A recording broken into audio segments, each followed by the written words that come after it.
羽田正俊です。羽田酒造有限会社の取締役社長です。羽田酒造は京都市右京区京北町秀山にございます。京都市内から約車で50分のところにございます。豊かな自然の中で酒造りをしっかりとやっているというところでございます。羽田酒造がですね、使いますお水につきましては、上桂川の伏流水でございまして、この水から醸し出されますお酒はですね、絶妙な酸の味わいと喉越しのキレの良さですね、この2つがうちの特徴と思っていただければどうかと思います。そこに水が特徴ですので、高度120から130あるんですけども、そちらを生かしたというお酒造りをしたいと考えております。お酒の特徴をね、出す意味で当然酵母の違いとかお米の違いとかありますけども、水だけは絶対に真似できないものだと思いますので、こちらの水で作ること自体がやっぱり特別なお酒ではあると思っております。はい。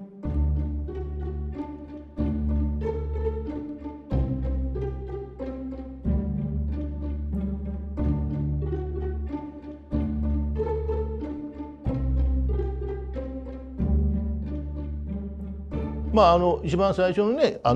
今回の「今日の恋」については、清野さんとそれからね広岡さんから話があって、非常に「今日の恋」という大変いいネーミングやったし、もうすぐ飛びついて作らせていただいて、未知の香りと味を求めて三義健さんの方にご相談させていただきました。いろいろ多分選抜して、その中で一つが生まれてくるわけなんで、大変苦労されてると思うんですね。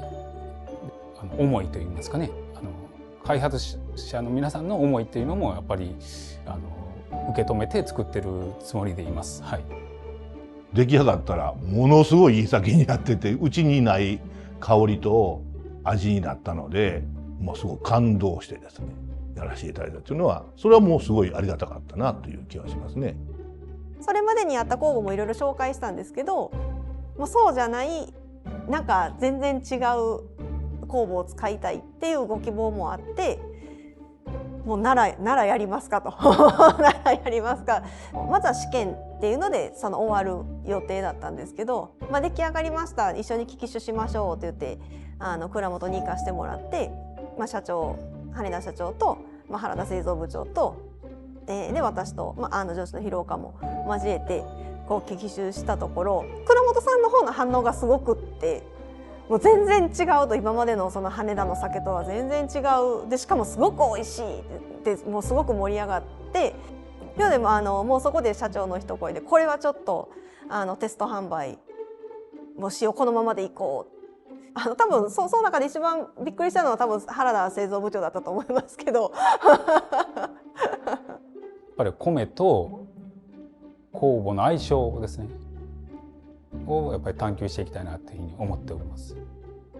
っぱり私も作り手としてやっぱり日常で飲んでいただきたいといいますか、だからこその日本酒だというふうに思いますんで、京都産のお米とうちのお水とですね、で三義軒さんの京都の酵母という組み合わせでですね、やはり京都に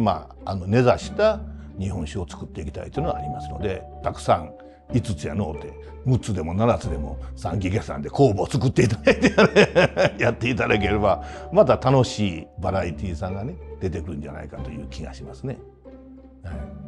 今日の白という酵母ともね少し試験醸造させてでも、またこれも全然違う日本酒がうちで試験醸造で今年できましたのでね、そういう意味ではなかなか酵母を変えていったら面白いなということがたくさん出てきたのでね、